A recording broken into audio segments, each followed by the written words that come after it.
Hey everyone, welcome back to On Purpose, the number one health podcast in the world. Thanks to each and every single one of you that come back every week to listen, learn, and grow.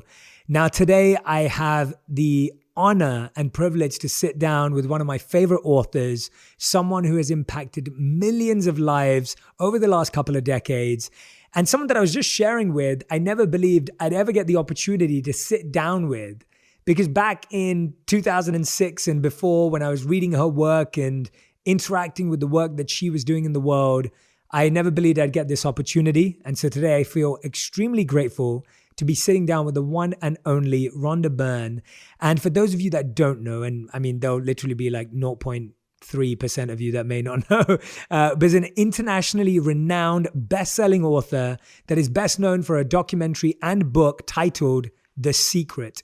Rhonda's work has massively transformed millions of lives around the world, and her newest work is a continuation of her previous insights, and it's called The Greatest Secret. I've just finished reading this book. I genuinely cannot wait for it to be in your hands, and so we'll be putting the link to the book with the podcast, so make sure that you go and grab this whenever you have that moment during this conversation, that you're accessing The Greatest Secret. Rhonda, welcome to On Purpose, and thank you so much for doing this.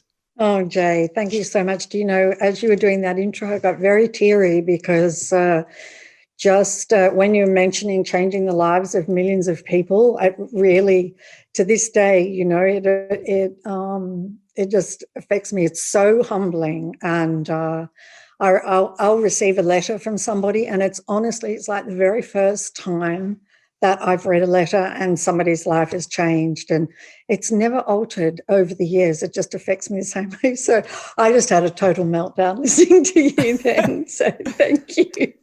That's amazing. I love hearing that because I feel so similarly that it's such a honor and humbling opportunity to have an impact on anyone. And so I love hearing you say that, and it's so beautiful. And I know I heard recently that you actually moved and you moved home. Is that true? That's true. And Yes. I was going to start there because I almost feel like the act of moving is such an interesting journey in and of itself, physically, mentally, emotionally, spiritually. And I wanted to ask you what your move was like and what that journey was like on each of those levels. Well, I love it because you always end up by throwing material things out. You know, I don't need this and I don't need that. So it's a real cleansing to move, I think, and go through everything. And I don't need any of these things anymore. And I mean, sometimes I give away things and then I'm like, oh gosh, I really did need that. But who cares? You know, who cares?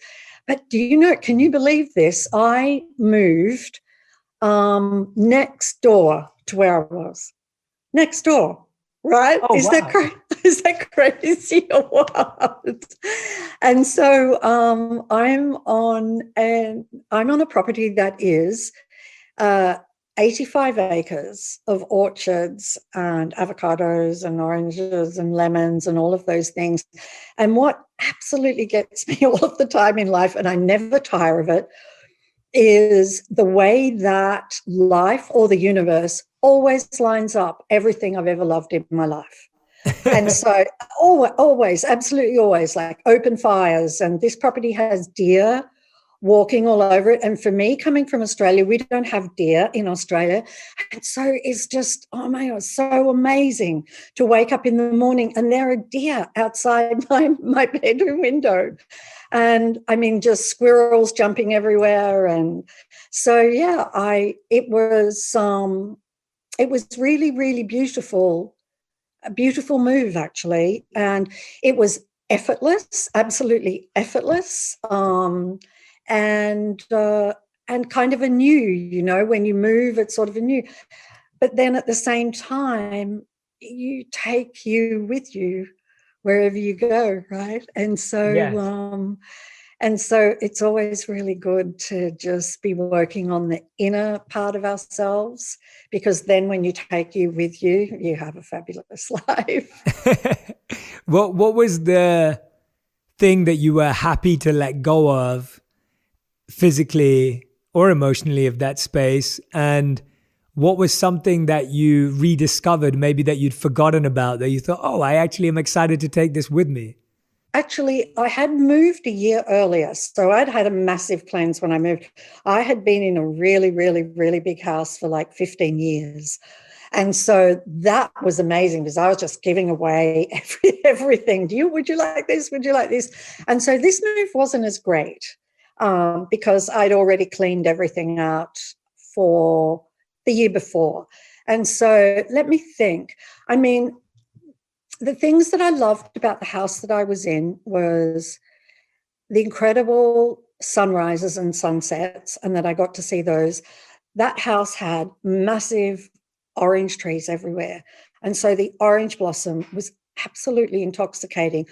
I think, Jade, all the things I love in life are the things that are free. They're not anything that kind of money buys. And the house that I was in was full of light and absolutely beautiful. But then the house that I've moved to, and it didn't have open fires, the other house, and I love open fires. And then the house that I've moved to has open fires. It has all of the light. It has the orange trees, the orange blossom.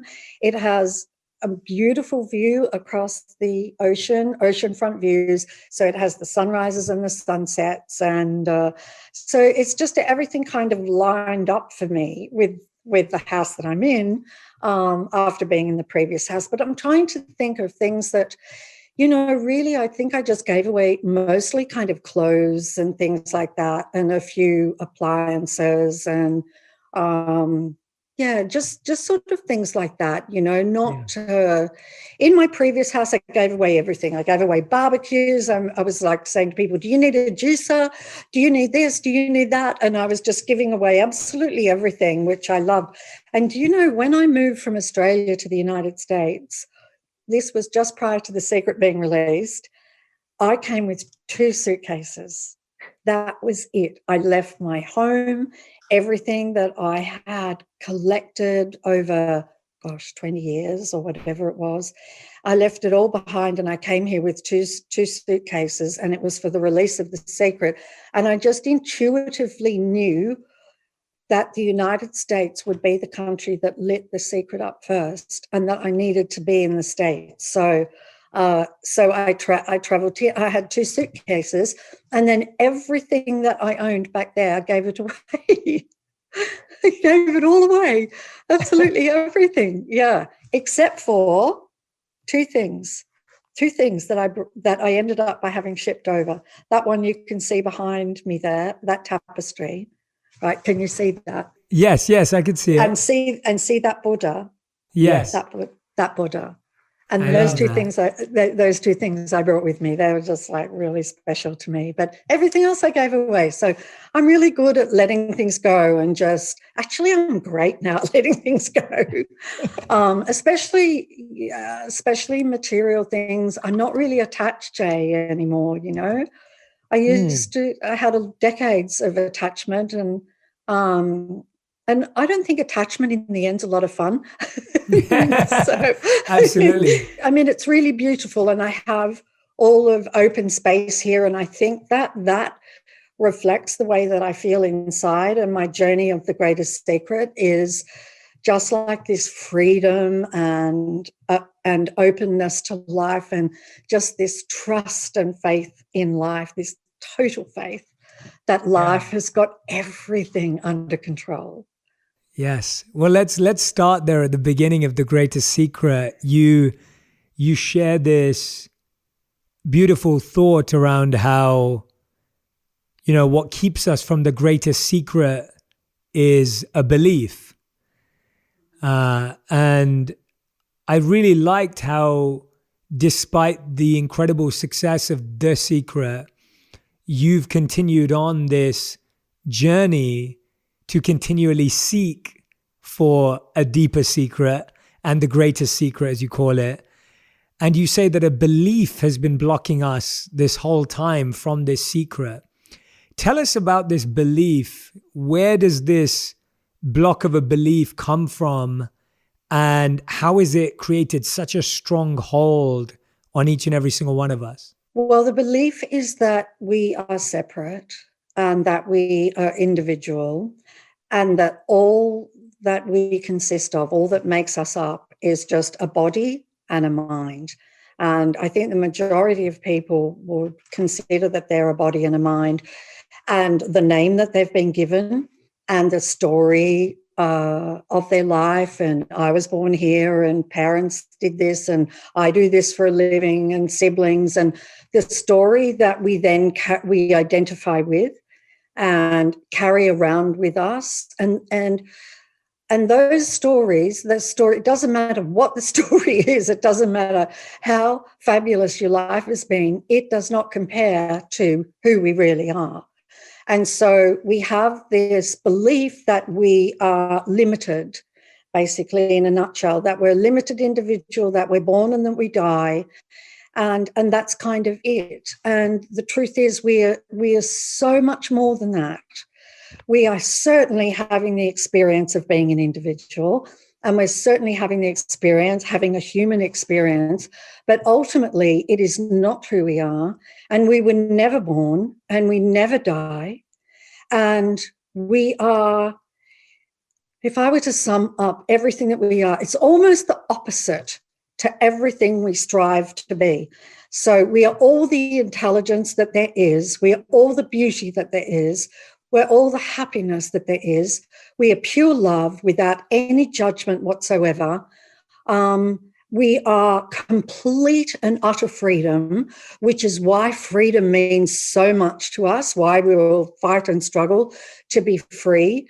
And so we have total knowing of absolutely everything in the moment of knowing it. We are infinite and we are eternal. And that is what is actually experiencing this particular form. And so we have a belief that we are an individual, that we're separate, that we're born and that we die. And our mind reaffirms that over and over and over again through all of its thoughts, and with everything we say, with every thought and every single thing that we say. And actually, doesn't the world affirm that over and over, that we're separate? But we are unlimited. We are absolute perfection. And I'm not talking about the name or the ego. I'm not talking about that, because we all can see what egos can get up to. You know, they can cause a lot of trouble. Egos want approval. They want attention. They want to be right all the time. They judge all of the time. And so, you know, they're not something to attach ourselves to and to identify with, when we are this incredible being that is blissful happiness. And so we can have a life where we are living as an individual human, having an individual human experience, but from the perspective of the infinite being that we are, in which case we will never be touched by negativity, no matter what happens, and we will remain in lasting happiness no matter what. And this has been my journey, really, from the secret to now. And I was searching 7 days a week. I was just like one of those crazy people. I'm like, if there is this law that governs our mind, then there is definitely way, way more to discover. And so I just searched in religions and spiritual traditions and read thousands of books. And it wasn't until 2016 that I had this experience where I realized who we are. And I was like, why haven't I seen this? Why haven't I? What is it? How could I have missed this? And from that moment of realizing that, there was this happiness that arose inside of me. And then with everything that I did from 216 to 220, that happiness just became deeper and deeper. And then I would just notice things like that person, you know, when they would do something or other, they used to bother me a lot. That didn't bother me anymore. And how was I ever bothered by that? And that particular subject doesn't bother me anymore. And so I was just finding that I wasn't reacting to life. The reactions were all dissolving. Judgment was dissolving. I was just, whatever was happening, I'm like, it's fine, it'll be okay. And so with letting go of all of those things, including the belief that we're a limited being, we become free, really, truly free. And then we will live a life that's described as heaven on earth or nirvana, a life where we know we don't die. And the body ends, sure, but who we are does not. And so, yeah, that's been that's been my journey. That's been my journey. Well, it's beautiful hearing it, because I was very fortunate enough to at least learn about that intellectually when I was 18 and I first met the monks that I lived with. And then when I went and lived as a monk for 3 years in India and across Europe when I was 22 to 25, the texts that we studied, whether it was the Vedas or the Gita, introduced me to that, at least intellectually. And I say at least intellectually because I believe that a lot of these ideas begin at intellect before they truly become realized. Yeah, you're absolutely right. And I think in 2016, it was a realization of who I am, but was I completely living that? No, I remember thinking, oh my gosh, I've lost it. Now, I had it and now I've lost it. And of course you can't lose it because it's who you are. Yeah. But you've got to go, you've kind of got to go on this, a bit of a journey. You don't have to. There are some people that, oh gosh, they will just hear it and that's it. They will live it. They will live like that for the rest of their life. Yes. And they are just enjoy. And I've had some letters from some people that has happened to. For me, it was more of a journey. And but oh wow, when you just it definitely intellectually is the beginning, and there's nothing wrong with that at all, because that's where you start, and Absolutely. then it's sort of the diligence to keep noticing who you are, noticing awareness, noticing, asking yourself, am I aware, is, one way to begin. Am I aware? And even in Secret, I talk about that, remember to remember that you're aware and to be aware. And so you just keep coming back to noticing who you are. It's so interesting because when you notice who you are, you feel this absolute relief travel all through your body, which means prior to that, you were tense, you were holding on to life, the kind of white knuckle and everything. And so, oh my gosh, it's just like this incredible thing that we have, and then and then you look out and you see people suffering, and that part's really challenging because you want to help everybody, and so that they don't suffer anymore. And I remember with my teacher really early on, and I would be like, oh, I've lost it, and why don't I have it all of the time? And she would say, oh, because you haven't suffered enough. Is what she would say to me. You need to suffer some more, and then you really, really, really, it's going to mean more to you than anything else in life. And it's a wonderful thing. But oh my gosh, in your 20s, Jay, heaven. I remember learning that definition, which you described so beautifully, of Satchitananda, and the idea that we are full of knowledge, eternal, and full of bliss. And I remember one of the ways we were trained to understand that is we had no mirrors in the ashram. And without a mirror, you lost conception of your physical self because you no longer could check how you looked. And the other one was, I remember when I first started, and I know you used the beautiful word awareness in The Greatest Secret. I remember I used to write on a little Post-it note. When I'd wake up in the morning, I'd have it next to my bedside table, and then on the by the place where I brush my teeth, that I am awareness. Oh, wow. To Did you remind, really? Oh yeah, my yeah, gosh, that's beautiful. Oh my to gosh. remind myself in the morning to wake up with the understanding that I'm not this body. Oh, brilliant. That is brilliant. People should do that. People should do that. I mean, that is absolutely fantastic. Yeah, I am awareness. Because the moment that you say, like, our mind can't comprehend awareness, it can't comprehend it. The mind is sitting in awareness. And so the really beautiful thing is that saying something like I am awareness or am I aware, the mind just goes quiet, just really quickly. And when the mind's quiet, then all that there is awareness or consciousness or whatever. The word doesn't matter. I tried to choose the word that I felt was the simplest, that people could kind of understand.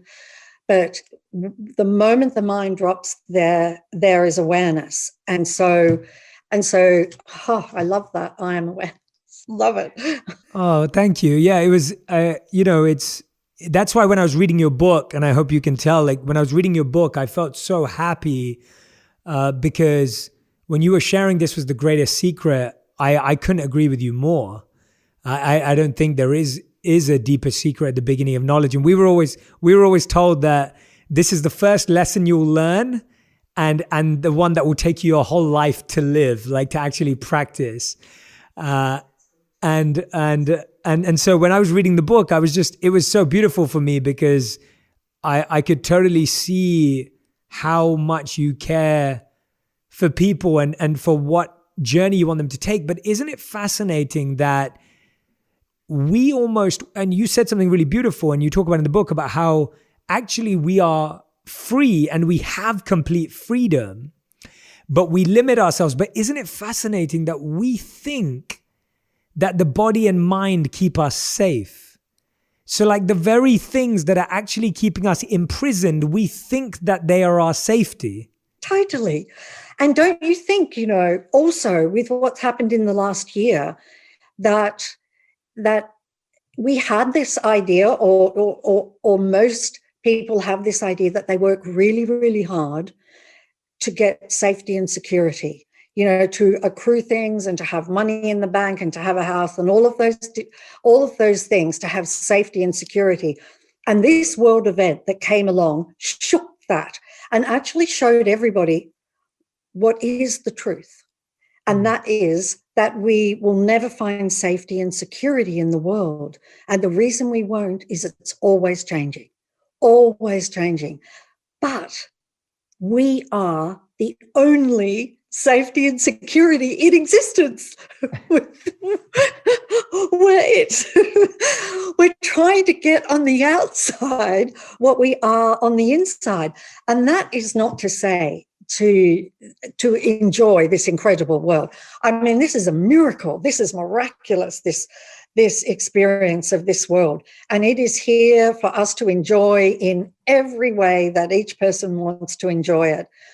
But to know who we are, to instead of spending a whole life trying to fill ourselves from the outside world, which will never, ever work, is to spend just a little bit of time on the inside, like waking up to I am awareness, or asking, am I aware? And one of the things that I found that was really fantastic, and there's so many incredible practices, and I'm sure, oh my gosh, you would have done so many fabulous ones. I would love to hear about that. One of the things that all of the things in the Greatest Secret, all of the things that I did, and the teachers that are in the Greatest Secret were my journey, all of them, from the secret through to now. Every single one of them changed my life in one way or another. Some I followed for a couple of years, and some for a month, but all of those teachers played a really, really big part in my life. And so the practice in the Greatest Secret that had the greatest effect on me, and that I would say for anybody, is the best thing you can ever, ever, ever do. And that is to never resist negative emotions, and instead to do the exact opposite, which is what we have not been told to do, which is the opposite to resistance is to welcome. So resist is push away and welcome is to pull in. Embrace, yeah. Embrace. Exactly. And to embrace those negative emotions, because the most incredible thing happens when we do embrace them, when we allow them to be there, when we don't try and change them, when we don't want to make them go or do anything, but just allow them to be there, they just evaporate. And the more that you do it, the faster they evaporate. Because when I started, I would feel a strong emotion and it would maybe last 30 seconds, 45 seconds or something like that, and then gradually ebb away. But the more that I welcome, the weaker they get. Each time you welcome a negative emotion, it just gets weaker, until you don't have a trace of that negative emotion in the body at all anymore. And when you don't have a trace of it, you're never going to feel it. Explain to us, as you do in the book, what does it mean to truly embrace and welcome a negative feeling? What does that mean in practice? Because I couldn't agree with you more.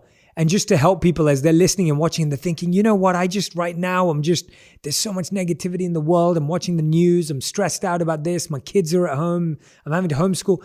How do they welcome that? And I agree with you. We resist completely. We don't want to feel negative. We don't want to, because it's not pleasant, feeling negative feelings. So when you feel a negative feeling arise in you, notice the feeling. Don't focus into the feeling, because if you focus into it, you'll just make it stronger. The mind is really powerful, so don't focus into it, but notice the feeling. And just welcome it. So it's almost like you could imagine just putting your arms out like this, arms out to the side of you, and just allowing the feeling, which is simply energy. That's all it is, even fear. It's just energy, and just allowing it to pass on through. One thing that I did was I would imagine putting my arms around and embracing the feeling and pulling the feeling in close to me. And I just found that was amazing for me. I think people can try all kinds of different things. Like, I just imagined that feeling was one of my oldest, dearest friends that I love so much that I hadn't seen in decades, and they arrived at my door. And I was just like, could not get my arms around them fast enough. And that is what I imagined with each of the feelings. And I mean, at one point in my life, I did that with depression. And so and that's really how I learned how powerful this practice is, because when I wrapped my arms around the depression, it just dissolved. And the relief, the relief that you feel when a negative feeling dissolves is so good. It's worth every second. It's like a high. And the reason it's like a high is because when you dissolve the feeling, there's you underneath and who you really are. And so you get a flash of who you really are, this kind of joy and happiness. And so, yeah, that's what I did. I would embrace the feeling and hold it in without focusing on it. Notice it, but don't focus into the feeling, and just let it dissolve. And I promise the next time you feel that feeling, it will never be as strong when you do it. And so you do the same thing the next time that feeling arises. And then the time after that, it's going to be weaker. It just gets weaker and weaker and weaker until you get to a point where you're like, I can't remember the last time that I got angry. I just can't remember. When did I ever get angry? You just, or agitated or impatient, and so you do it with every feeling. So to give people a really good guide, I would say that unless you're feeling really happy, joyously happy, welling up inside of you, you have a negative feeling. Pretty good. You don't need to know what the name of it is to welcome it. You just welcome it. It doesn't matter about its name. Doesn't matter what it is. Just welcome the feeling, or embrace the feeling, or allow the feeling to be there. And then you will begin to dissolve these negative feelings that are actually masking who you are. the more you dissolve them, the greater the happiness arises within you. Beautiful. I love that. And I encourage everyone right now who's listening and watching to do that practice, to give it a go, to experience it and experiment with it, because what Rhonda's saying is something that it needs to be experienced. It needs to be felt. It needs to be put into practice. It's not something that you need to overthink or overanalyze. Actually do it and feel it, and you'll figure out how it works for you. Rhonda, I'm intrigued. What is the first thing you do in the morning to start your day? What is it that you do that you feel starts your day? Because I feel that a lot of the times what I'm noticing, especially now in the culture we live in, whether it's reaching for our phone, whether it's looking at the news, we're starting our day with energy that's already putting us in the wrong direction or pushing us in the wrong direction. What are you doing? What are you encouraging people to do first thing in the morning to start with this understanding that we are awareness, to start with this understanding that negative feelings need to be embraced? It's so amazing, because the first thing I do now is I lay in bed and as awareness. So I be awareness. And I just lay there for a particular amount of time, just feeling the joy and the freedom of the eternal being that we are, and just lay in awareness. And so that's what I do absolutely every single morning. And what's extraordinary now, I mean, at the beginning, it was like I felt like I had to remember to do that, but that doesn't even kind of make sense. But I that's what I felt. I felt like I had to remember to do it. And now, at the moment I open my eyes, is just awareness just fills the room, and the joy just fills the room. And so I lay in that. Prior to that, I would wake up every day in gratitude. Yeah. Prior to that was gratitude was, and Jay, even now, if life gets a bit bumpy or something happens, just something not really negative, but just something where everything isn't flowing, then I will just look at gratitude and through awareness, just be so grateful for the fact that we are this infinite being and that no one dies. I'm so grateful to be aware of this and to know this. It's quite, that's also quite humbling, that somehow or another in this lifetime is that I had this awakening and realization of this. And because as you say, I agree with you 100%. There is nothing greater than knowing who you are. There's nothing. There will never be anything greater than that. 1,000 years from now, 10,000 years from now, nothing will be greater than knowing who you are and being who you are.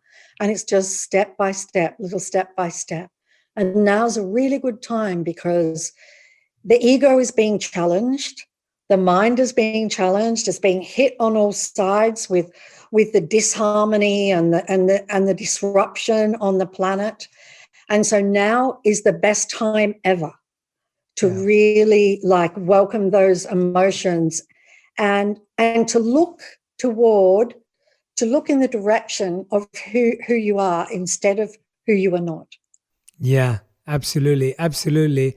And I just want to address, because I feel like someone may be listening to us and thinking, well, Rhonda J, how does this help me be successful, be happy, live the life I want? How does this create it? And I just want to dive into what Rhonda's going to have to say about this, but I just want to address it from how I see it.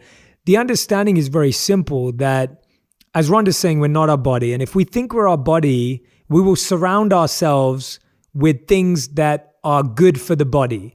But if we're not the body, then none of those things can actually satisfy us. And an example that we'd always learn from the Vedic tradition was a fish out of water. That if you took a fish out of water, you could give it a mansion, you could give it a car, you could give it jewelry, you could give it money, but that fish will die because it's not in water. It's not where it belongs, and it isn't in its natural habitat.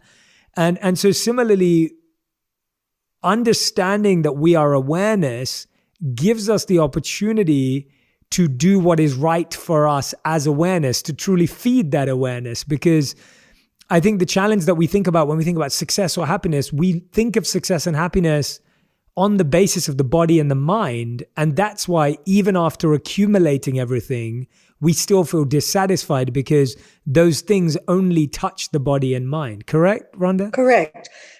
And really the best thing that could happen to everybody is that their greatest dream comes true.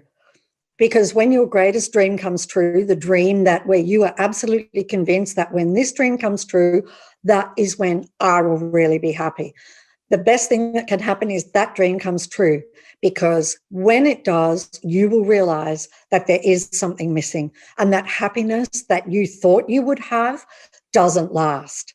And so it's such a beautiful thing. And for people who have been successful, then they get to that point and they're like, they're not happy. And they're not happy because those things were never going to make you happy in the first place anyway. And so, but in terms of success, I would say this, that when you are who you really are, when you're living from the place more of who you are than who you are not, everything that you need and want will fall into your hands effortlessly. And you are actually, the infinite being is effortless. And the way to kind of tell who's in charge is whether it's the ego or the mind that's in charge, or who you really are that is in charge in any moment, is effort. And if you're efforting, if you can feel this efforting, then it's the ego and the mind. And if you're coming from a place of effortlessness, where athletes call it being in the flow, and everybody has these kind of descriptions, it's where the mind has stopped and just everything is flowing. You just feel like everything in the universe is just dancing your dance and singing to your song. And so in terms of success, when you are being more of who you are, that idea that was going to make you successful is what will come to you, that original idea, because the mind just recycles. That's all it can do. It's a program and recycles. And the ideas that business ideas that have never been on earth, they are coming from awareness. They are coming from above the mind. So when you are awareness, that is when everything will fall into your hands, everything that you need. And it just, your whole life flows and you're just happy all of the time. Like it's just like the universe is just saying, and I even wrote in The Secret, the shortcut to the secret is be happy now. Right? Just be happy. Let go of all of the things that you're saying why you can't be happy, and just be happy now. Because when you're happy, everything just falls into place. It's so amazing. So definitely for success, that is the fastest way to success, is to be who you are. And it's not, we're not talking about going in a cave or doing anything like that. We are talking about living your life in the incredible form and human being that you are, and having the experience that you are, but from a place of knowing that you are the infinite being, that you are immortal. And we are taught, as Jay said, it's got to be through your experience. It can't be through, I heard, Rhonda talk about this and whatever. No, not interested in you taking on another belief. What it is for you to experience it. And it is not hard for you to experience it, because it's who you are already.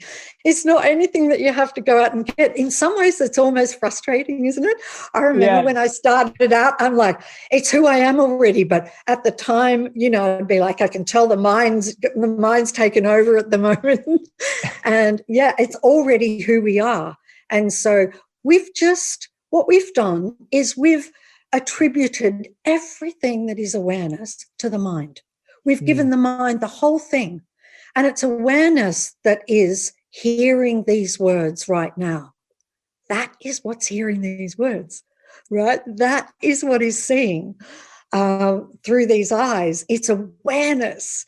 Without awareness, we wouldn't even know we're alive. Exactly. Well, that's the thing, Rhonda, that I've heard a lot of people say that when they first saw an autopsy or they went to a funeral, that's when they realized they weren't the body. Like that was when if you haven't seen an autopsy, I recommend everyone finds a way to visit the hospital and see that allows us to disconnect from we're not this physical body. We get that.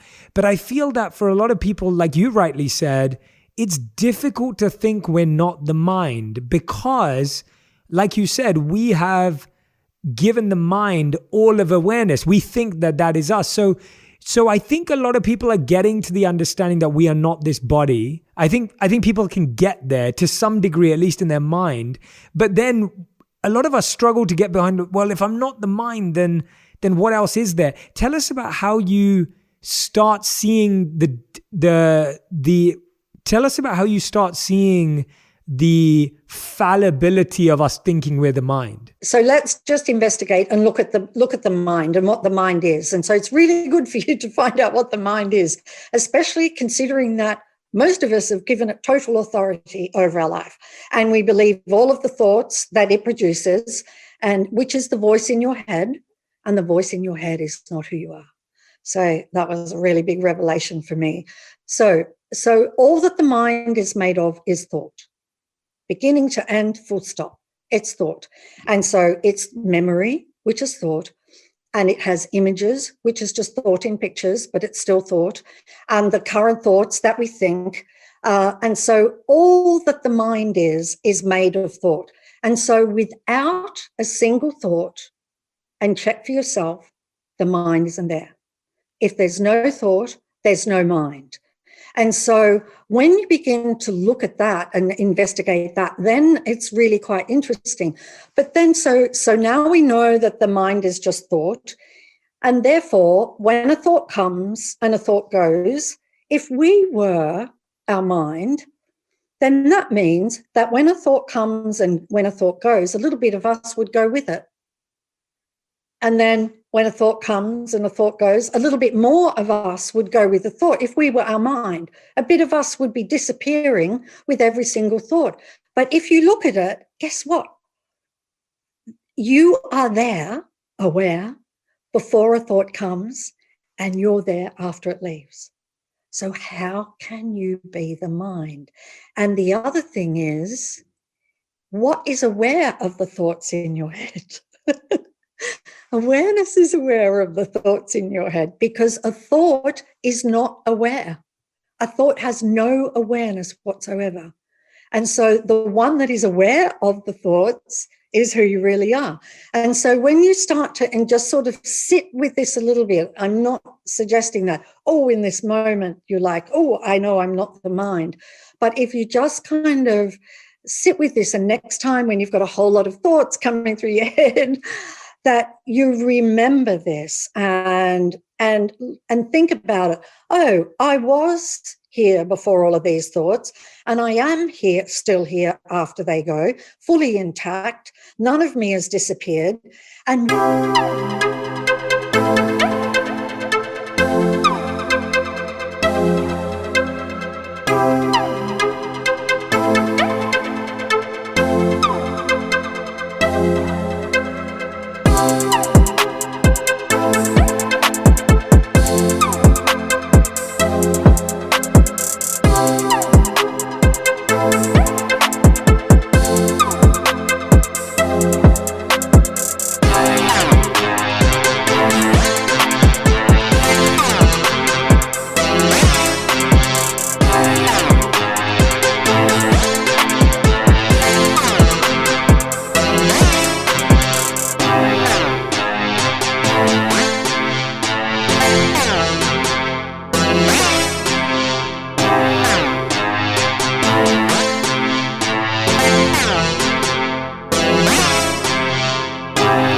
what was it that was aware? Because you could even ask this question, am I the thoughts that I think, or am I the one that is aware of those thoughts? We never say I mind. We say my mind or my body, or we say my car, because we realize that we are not it. right? You don't say I mind. You know. So it's so clear to us in even our language that it's my mind. That means my mind belongs to something that is me, and hence the question is, who am I? Because it's my body and my mind. And I think what you just shared so beautifully is exactly that, is that it is something that is existing beyond the purview of the mind and thought simply. And for anyone who's wondering and trying to intellectually wrap their head around this, the reason why it's so powerful to understand this is because then the negativities of the mind and the body start to affect you less, because you realize that they are not you and that they are not your life. And that's the key, that, you know, if anyone's wondering, well, how does this help me? That's how it helps you, is because you start to recognize that what happens to the body, just like if your car has an accident, you may feel a little bit of pain, but you don't feel the same pain as when something affects your body directly.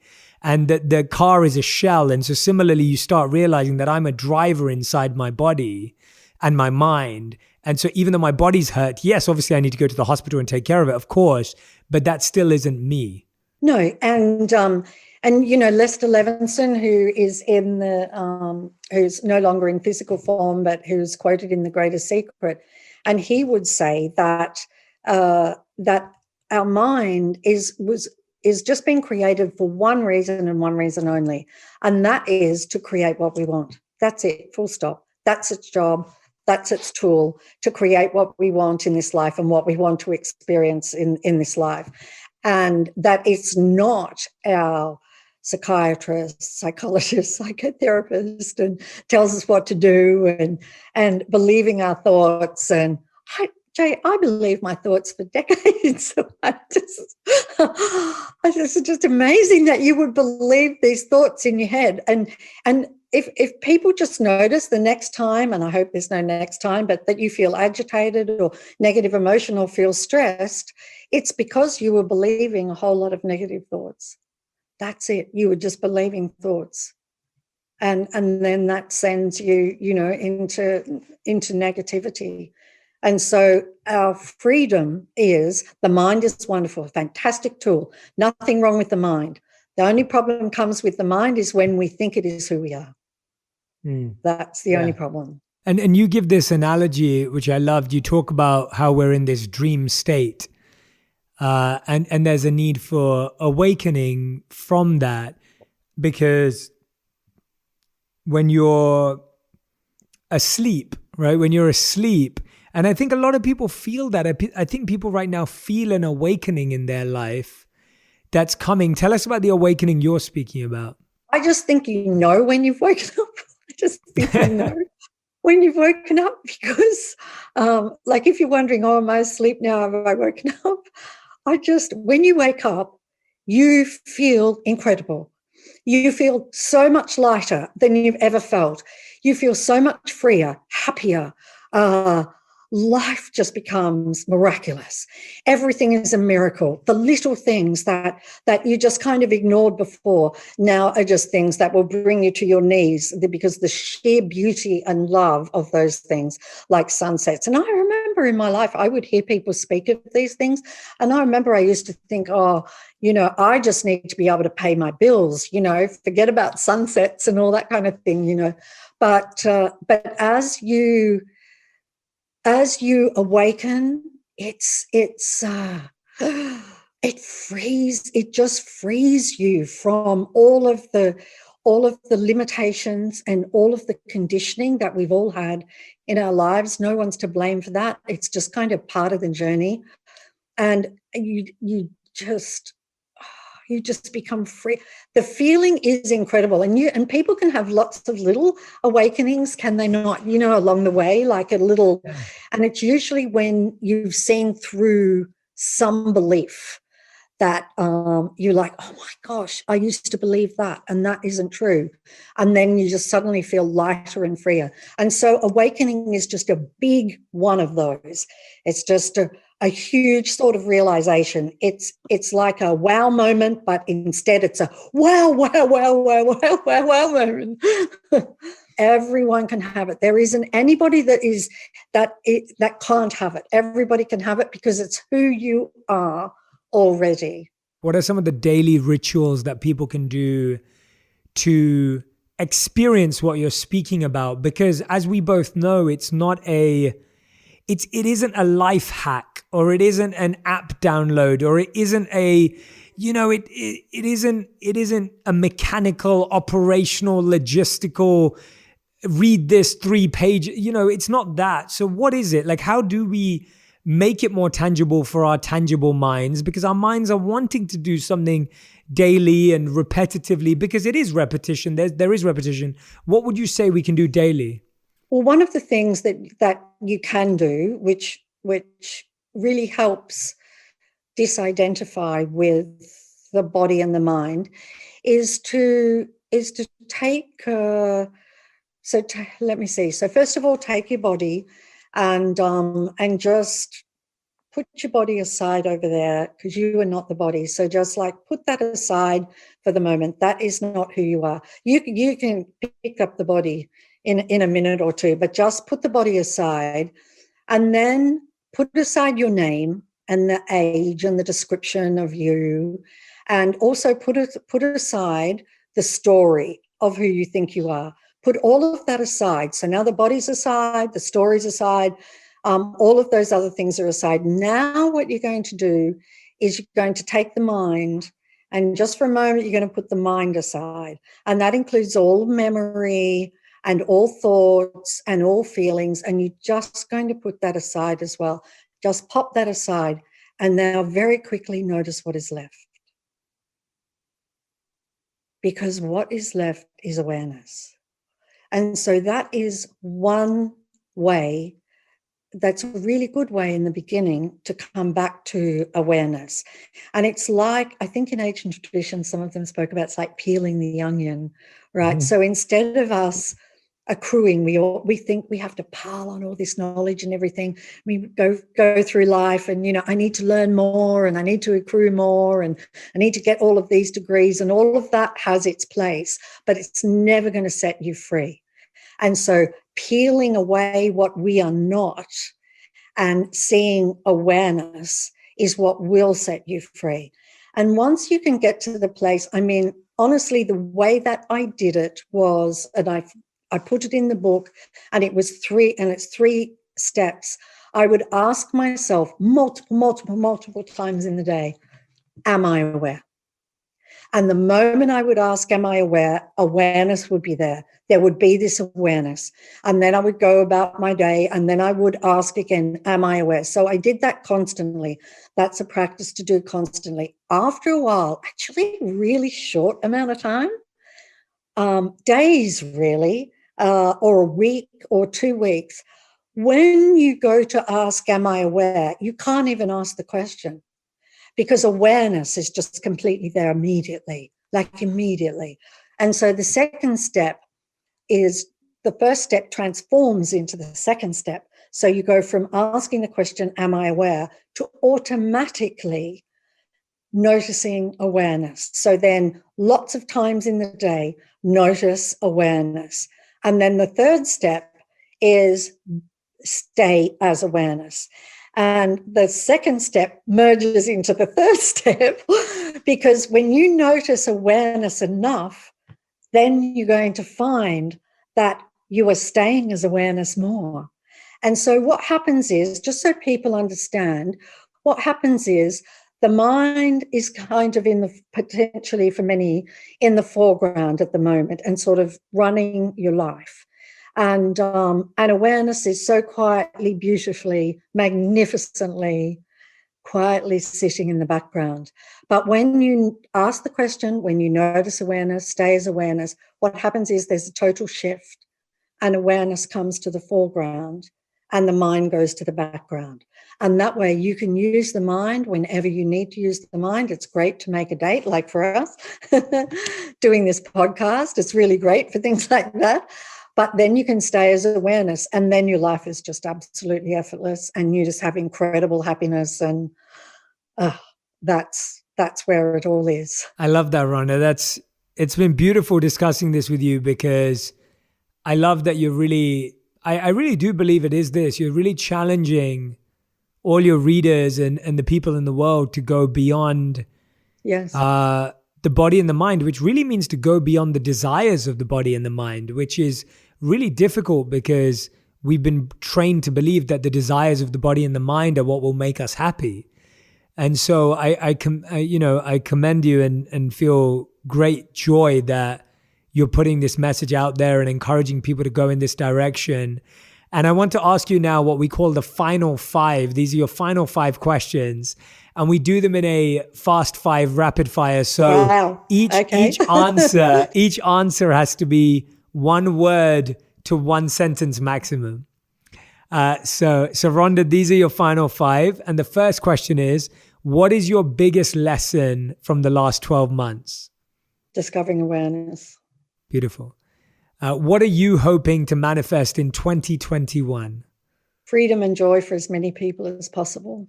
What do you know to be absolutely true about human nature that many would disagree with? That is ultimately not our true nature. Human nature is not ultimately our true nature. Question number 4. If you could create 1 law that everyone else in the world had to follow, what would it be?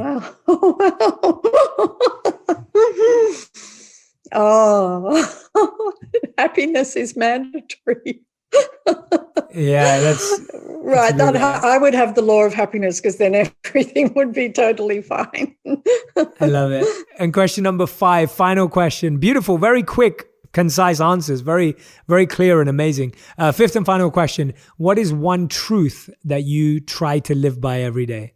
As I try and live by, as who I really am. So the infinite being that we all are, and awareness that I am, that is the most important thing in my life.